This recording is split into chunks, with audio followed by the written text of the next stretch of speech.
แต่เจ้าในเขตเมืองเชียงใหม่เฮาก็มีฟ้าฝนบ่ค่อยเอื้ออำนวยต่อใดในเรื่องของฟ้าฝนในช่วงนี้ก็ถือว่าเป็นฤดูกาลนะฤดูกาลในช่วงเข้าพรรษานี่ฟ้าฝนก็จะนักน้อยก็ถือว่าศรัทธาญาติโยมก็เข้ากล้าบอกว่าจะเป็นตังดอยหรือว่าเป็นตังพี่น้องพื้นที่ลาดนะเมื่อได้มีฟ้าฝนมาก็ถือว่าก็ปรับกันไปเนาะในแต่ละวันเพราะว่าบางที่ก็นักพ่องบางที่ก็น้อยบางที่ก็ฝนก็ยังเขียมนะมันเป็นเรื่องของธรรมชาตินะสำหรับในวันนี้เนี่ยอาตมาภาพนะก็จะได้ขอนำเสนอกำล้วนะแบบฉบับของล้วบ่อหลวงล้วบ่อสลีคือกับบรรดาศรัทธาญาติโยมฟังว่าในกรรมว่าเวิร์ดตะยวงกรรมเนาะเวิร์ดตะยวงซึ่งแปลว่าวัดในชุมชนหรือว่าวัดในหมู่บ้านยกตัวอย่างเช่นปุยละเวอเอะยองเอะไกเวิร์ดตะหยวงเครื่องหยวงหมายความว่าลวบ้านเฮานั้นเนี่ยพี่น้องลวบ้านเฮามีวัดในชุมชนกู้หมู่บ้านกู้ชุมชนฉะนั้นศรัทธาญาติโยมท่านทั้งหลายสังเกตเห็นว่าวัดนั้นเนี่ยเป็นสถานที่ในการบ่มเพาะในเรื่องของคุณงามความดีแล้วก็เป็นสถานที่ในการส่งเสริมศีลธรรมที่เกิดขึ้นในใจของคนในชุมชนตั้งแต่โบราณกาลมาครูบาอาจารย์ท่านทั้งหลายก็ใช้สนามวัดนี่แหละในการให้เป็นสนามในการฝึกฝนของลูกหลานเจ้าบ้านเฮาก็จะสังเกตเห็นตั้งแต่เมินนานแล้วว่าบอกว่าจะเป็นตังดอยเฮาเนี่ยคือลูกหลานเจ้าบ้านก็จะมีวัดเป็นที่เปิ้งโดยเฉพาะวัดในชุมชนซึ่งครูบาอาจารย์ท่านก็ได้นำเอาคำสอนขององค์สมเด็จพระสัมมาสัมพุทธเจ้าได้มาถ่ายทอดและก็ได้มาดึงลูกหลานชาวบ้านเนี่ยได้มีโอกาสมาทำวัดสวดมนต์ได้มีโอกาสมาฝึกสติแล้วก็ได้มีโอกาสมาช่วยการงานวัดจึงทำให้ละอ่อนในยุคก่อนๆนั้นเนี่ยโดยเฉพาะ30-40 ปีที่ผ่านมาได้มีความผูกพันกับวัดวาอารามถือว่าพอสมควรและความผูกพันนั้นเนี่ยส่งต่อรุ่นต่อรุ่นบางคนเมื่ออยู่กับครูบาอาจารย์แล้วเนี่ยก็ยังได้มีโอกาสได้บวชในพระศาสนาตั้งแต่เป็นสามเณรน้อยจนถึงได้มาเป็นตุเจ้าพระนายได้มาสืบทอดได้มาเรียนรู้ในคำสอนขององค์สมเด็จพระสัมมาสัมพุทธเจ้าแล้วก็เรียนรู้ในหลักธรรมต่างๆจนกระทั่งได้มาฝึกตัวฝึกตนเหมือนกับอาตมาภาพทุกวันนี้ก็ได้โอกาสจากครูบาอาจารย์ในยุคนั้นแล้วก็เข้ามาทำหน้าที่ในวัดวาอารามแล้วก็ทำหน้าที่ในด้านของสังคมต่างๆที่พอจะอนุเคราะห์สงเคราะห์ได้ฉะนั้นถือว่าวันนี้เฮามาอู้เอ่ยกันในเรื่องของธรรมะง่ายๆนะพื้นๆนะศรัทธาญาติโยมทั้งหลายโดยเฉพาะในเรื่องของหลักความดีที่มีอยู่ในพระพุทธศาสนาซึ่งพี่น้องชาวดอยเฮาถือว่าก็บ่ละบ่หย่อนไปในเรื่องของการสร้างคุณงามความดีในเฉพาะช่วงนี้เนี่ยก็จะมีเรื่องของการทำบุญกินตาลสลักพัดหรือว่าการทำบุญในช่วงของวันพระวันศีลในช่วงเข้าพรรษาออกพรรษาแบบนี้เป็นต้นฉะนั้นถือว่าพี่น้องชาวดอยเฮาถึงว่าจะอยู่ในถิ่นที่ธุรกันดารก็ดีหรือว่าอยู่ในถิ่นที่ห่างไกลจากตัวเมืองก็ดีก็ยังบ่ละในเรื่องของการสร้างบุญสร้างกุศลแม้ว่ากระแสสังคมในปัจจุบันนั้นจะเป็นอย่างไรก็แล้วแต่ก็ด้วยพลังใจที่สั่งสมบุญมาอย่างต่อเนื่องนั้นเนี่ยก็ถือว่าใจก็ยังบ่ตกก็ถือว่าใจยังมีความมุ่งมั่นที่จะสร้างคุณงามความดีตลอดต่อเนื่องสังเกตได้จากงานบุญที่ผ่านมาหลายๆหมู่บ้านก็มีการ เข้ามาทำบุญตานกวยสลักพัดที่ผ่านมาก็บอกว่าจะเป็นเขตตำบลบ่อหลวงตำบลบ่อสลีหรือว่าตามพี่น้องเขตอมก๋อยก็จะมีความมุ่งมั่นที่จะทำกิจกรรมงานบุญสืบสานประเพณีนี้ให้สมบูรณ์นักที่สุดบอกว่าจะเป็นการออกโรงทานหรือว่าการแปลงกล้วยสลากเพื่อที่จะตานอุทิศให้กับญาติพี่น้องที่ได้กระทำกาละอันล่วงลับไปนะแล้วก็ทำบุญให้กับตัวเก่าก็ดีหรือว่าออกโรงทานต่างๆก็ดีนะถือว่าเป็นการสร้างบุญของพี่น้องชาวดอยเฮาฉะนั้นรักในการสร้างบุญนั้นศรัทธาญาติโยมท่านทั้งหลายอังที่อาตมาภาพก็ขอเอาธรรมะมาประกอบให้กับทุกท่านได้กึศไปตัวกันนะแล้วก็ได้พิจารณาไปตัวกันว่าทุกอย่างนะศรัทธาญาติโยมบอกว่าจะเกิดจากกายก็ดีวาจาก็ดีหรือว่าใจเฮาก็ดีในทรัพย์ของทางพระพุทธศาสนานั้นยกตัวอย่างในเรื่องของกายกรรมวจีกรรมแล้วก็มโนกรรมกายกรรมนั้นคือการกระทำที่เกิดขึ้นจากกายวจีกรรมคือการกระทำที่เกิดขึ้นจากวาจาแล้วก็มโนกรรมคือการกระทำที่เกิดขึ้นจากการกึศต่างๆในลักษณะเหล่านี้ศรัทธาญาติโยมเฮาเป็นเจ้าพุทธนั้นก็ควรที่จะมีความเข้มแข็งในเรื่องของกำกึศกำอ่านนะโดยเฉพาะในด้านของการส่งเสริมพระพุทธศาสนาโบราณกาลหรือว่าบรรพชนของหมู่เฮาท่านทั้งหลายเนี่ยทุกท่านเนี่ยได้ทำสิ่งที่ดีไว้คือนักขนาดบอกว่าจะเป็นในเรื่องของวัดวาอารามบอกว่าจะเป็นเรื่องของการสืบสารสืบทอดศิลปะวัฒนธรรมต่างๆหรือว่าการสืบทอดคำสอนอันดีงามในทางพระพุทธศาสนาสู่ลูกสู่หลานอย่างนี้เป็นต้นฉะนั้นถ้าเกิดว่าเฮามีความมั่นคงแล้วนะด้วยกายด้วยวาจาด้วยใจถือว่าเป็นสิ่งที่ดีงามที่เกิดขึ้นกับทุกท่านได้อย่างตลอดต่อเนื่องอีกทั้งในหลักของวัดวาอารามหรือว่าในหลักของพระพุทธศาสนาเฮานั้นเนี่ยถือว่าจะต้องประกอบไปด้วยความบ่ประมาทนะศรัทธาญาติโยมทั้งหลายเพราะว่าอายุของคนเฮานั้นเนี่ยนับว่าบ่ถึง100นะบ่ถึง100หรือว่าท่านใดที่มีอายุยืนก็อาจจะ100ไปน้อยๆแต่โดยเฉลี่ยแล้วเนี่ยถ้าอายุ75-85ขึ้นไปเนี่ยถือว่าเป็นบุคคลที่มีอายุยืนนะฉะนั้นก่อนที่เฮาจะได้ลาลับดับขันไปนะก่อนที่เฮาจะเดินทางไปสู่โลกทางไปหน้าเนี่ยในขณะปัจจุบันนั้นศรัทธา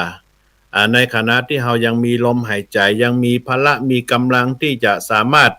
ที่จะเกื้อหนุนที่จะสามารถสร้างคุณงามความดีได้ด้วยกายก็ดีด้วยวาจาและใจก็ดีนั้นเนี่ยเฮาก็ควรจะมั่นสังสมแล้วก็ทำอย่างเต็มที่ประกอบกับเฮาบ่ประมาทในการสร้างบุญสร้างกุศลพระพุทธเจ้านั้นเนี่ยได้ก่อนที่พระพุทธองค์นั้นจะได้ทรงลาศรัทธาญาติโยมได้ทรงลา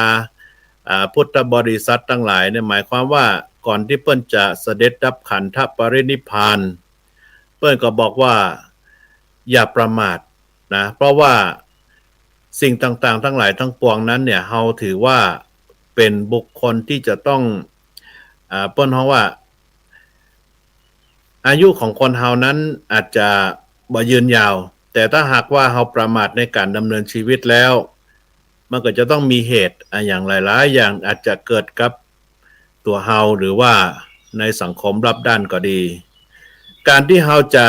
ต้องมีประการหนึ่งก็คือว่าความบ่ประมาทนั้นเฮาจะต้องแก้ไขที่ตัวของเฮาเองนะการแก้ไขที่ตัวเฮาเองนั้นถือว่าเป็นเรื่องใหญ่นะศรัทธาญาติโยมเป็นเรื่องใหญ่เฮาจะต้องแก้ไขอย่างพ้องแก้ไขนิสัยตัวเก่านะอันไหนที่นิสัยตัวเก่านั้นคิดว่ามันบ่ดีเนี่ย เฮาก็ควรที่จะแก้ไขให้มันดีขึ้นปัจจุบันนั้นเนี่ยมีแต่เรื่องการไปชอบแก้ไขคนอื่นนะชอบแก้ไขคนอื่นแต่ว่าลืมนะแก้ไขตัวเก่านะบางทีตัวเก่านะไปทำพิษทำพลาดมาทำมาอย่างขึ้นมาเนี่ยบอดีบดักขึ้นมาเนี่ยบาหูบาหารเพราะอย่างเพราะเป็นนิสัยที่บ่ชอบแก้ไขตัวเก่าแต่เวลาไปติไปตำหรือว่าไปหารคนอื่นนั้นเนี่ยโอ้อันนี้ชอบนักนะชอบนักหนาสัตดาไปชอบแก้ไขคนอื่นพระพุทธเจ้าเฮาได้ทรงตรัสบอกว่าสิ่งที่จะต้องมีเฮานั้นที่จะต้องทำนั้นก็คือการแก้ไขตัวเก่าแก้นิสัยให้มันดีขึ้นนะเฮาอยากจะพัฒนาในเรื่องใดอยากจะหันอย่างสมมติว่าเฮาอยากจะหันทุเจ้าดีเนี่ยเฮาจะแก้ไขอย่างใดนะหรือว่าอยากจะหันในสิ่งที่มันดีมันงามที่เกิดขึ้นกับบ้านเมืองเฮาจะแก้ไขอย่างไรก็เริ่มต้นที่ตัวเฮาก่อนนะศรัทธาเนาะแล้วประการต่อมาก็คือว่านอกจากเฮาจะแก้ไขนิสัยของตัวเก่าแล้วหรือว่าข้อบกพร่องต่างๆที่เกิดขึ้นก็ยังต้องสั่งสมคุณงามความดีการสร้างสมคุณงามความดีนั่นศรัทธาญาติโยมคือเป็นการที่เฮาสามารถเอาชนะในเรื่องของความตระหนี่ทั้งหลายทั้งปวงได้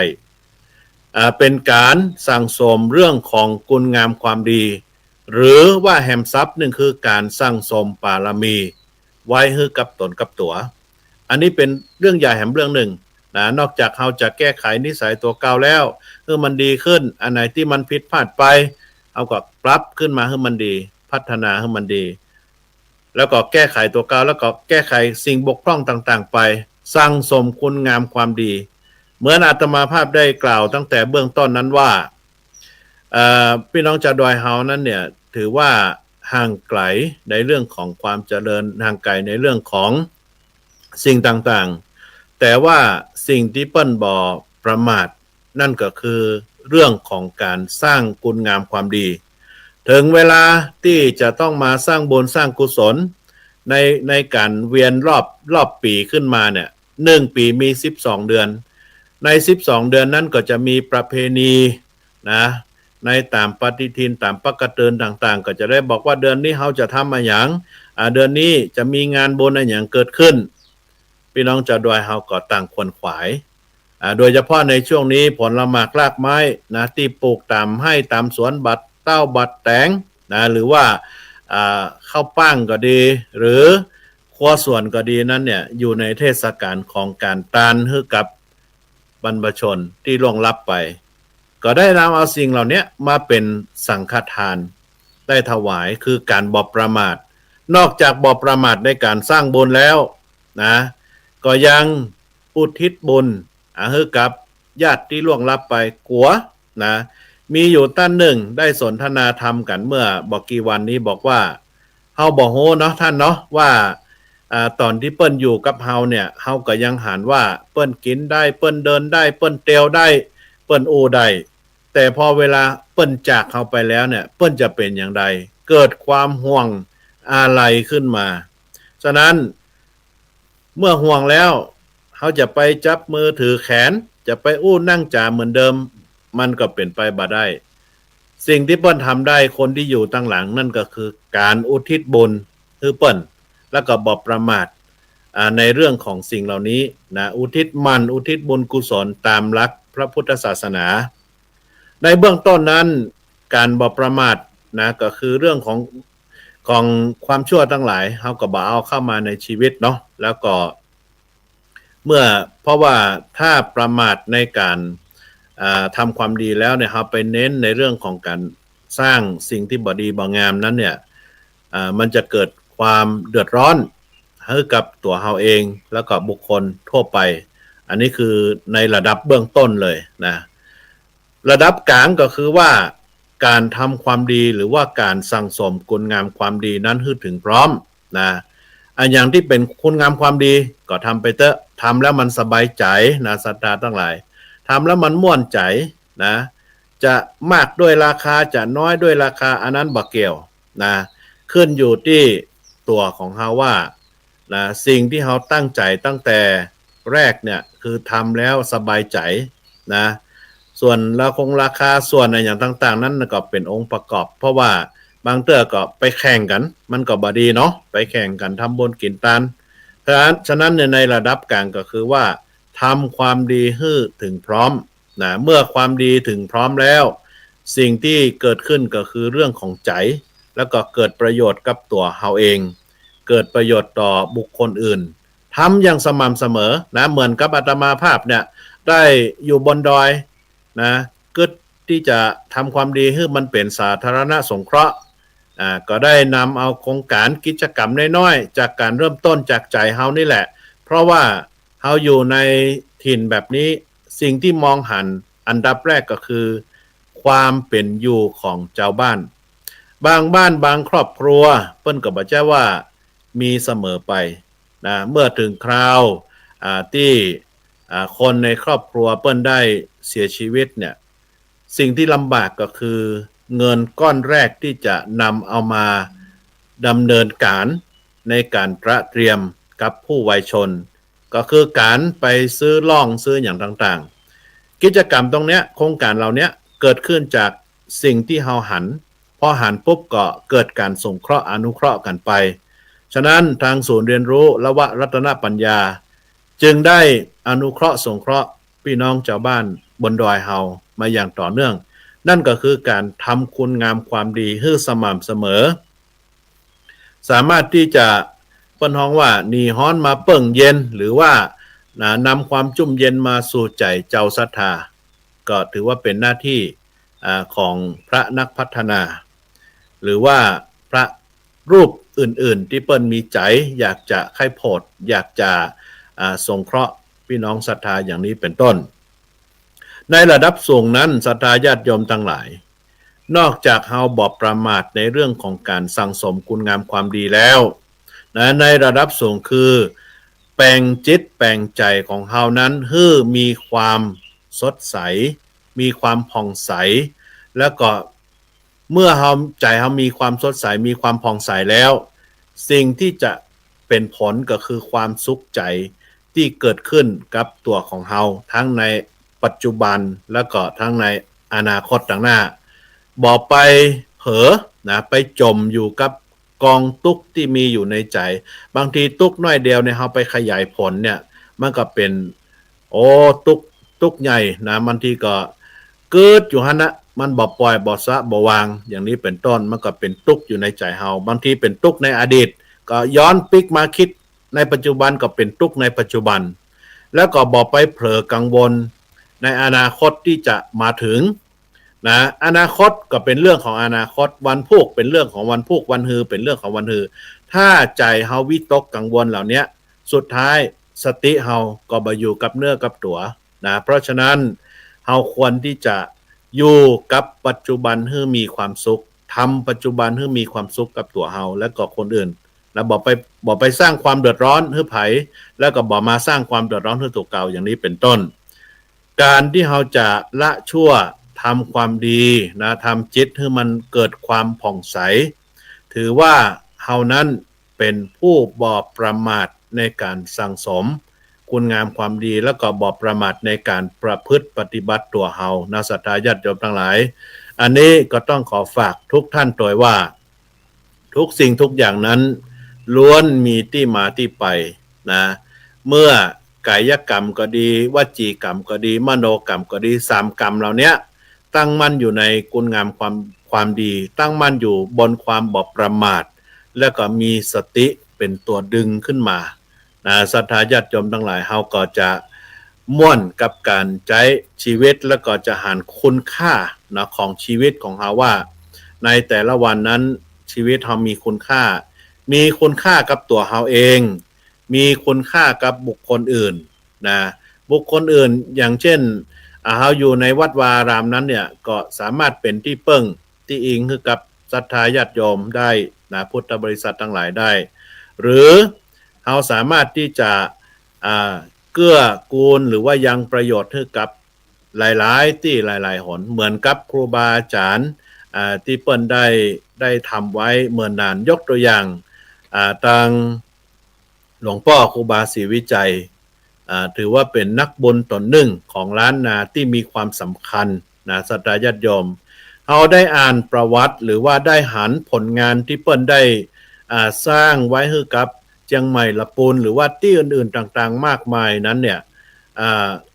ย่อมที่จะมีความชื่นชมในบุญญาบารมี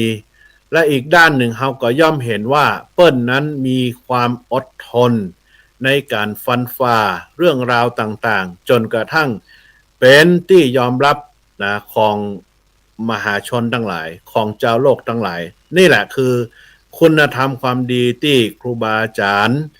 ในยุคก่อนนั้นเพิ่นได้สร้างไว้ให้กับพระลูกพระหลานให้กับพี่น้องศรัทธาได้หันเป็นต้นแบบเป็นต้นบุญที่ดีที่งามดังนั้นในโอกาสช่วงสุดท้ายนี้ก็ฝากเป็นข้อคิดให้กับทุกท่านว่าวันนี้ชีวิตของเรานั้นยังถือว่าเป็นชีวิตที่ดำเนินการไปได้ได้ด้วยดีนะเพราะฉะนั้นเราก็ควรหมั่นที่จะเอาคุณงามความดีนั้นมาสั่งสมให้กับตัวกาวโดยเฉพาะใจของเรานั้นควรที่จะมีสตินะคือตั้งมั่นอยู่ในศีลธรรมคือตั้งมั่นอยู่ในคุณธรรมที่ดีที่งามอันอย่างที่เราสามารถเผื่อแผ่ให้กับบุคคลอื่นได้หรือว่าเผื่อแผ่ให้กับสังคมได้อันนี้ก็ต้องฝากให้กับพี่น้องศรัทธาญาติโยมว่าเราทำไปเถอะนะสามารถที่จะเป็นบุญเป็นกุศลทั้งหมดทั้งมวลและในท้ายที่สุดนี้การดำเนินรายการธรรมรับอรุณในช่วงวันอังคารที่1ในอาทิตย์ที่1ที่3บางเดือนก็มี3เตื้อนะไม่มีจัดอยู่3วันบางเดือนก็จัดอยู่2วันฉะนั้นอาตมาภาพนี่ก็ถือว่าเป็นมือใหม่นะศรัทธาญาติโยมทั้งหลายบางทีก็ผิดพลาดประการใดก็ต้องขออภัยตัวนะแล้วก็พยายามที่จะฝึกตัวกันไปนะอันไหนที่สามารถที่จะนำมาเป็นข้อคิดในช่วงนี้ก็จะได้นำเอามาอู้เอ่ยกันไปแล้วก็ขออำนวยอวยพรให้กับทุกท่านผู้ฟังได้มีแต่ความสุขมีแต่ความเจริญในชีวิตหน้าที่การงานคือตั้งมั่นอยู่ในศีลในธรรมในบวรพระพุทธศาสนาได้ช่วยกันรักษาคุณงามความดีแล้วก็สิ่งต่างๆทั้งหลายทั้งปวงนั้นดำเนินไปตามทำนองครองธรรมก็ท้ายที่สุดนี้ก็ขอเจริญพรมาณโอกาสนี้ขอเจริญพร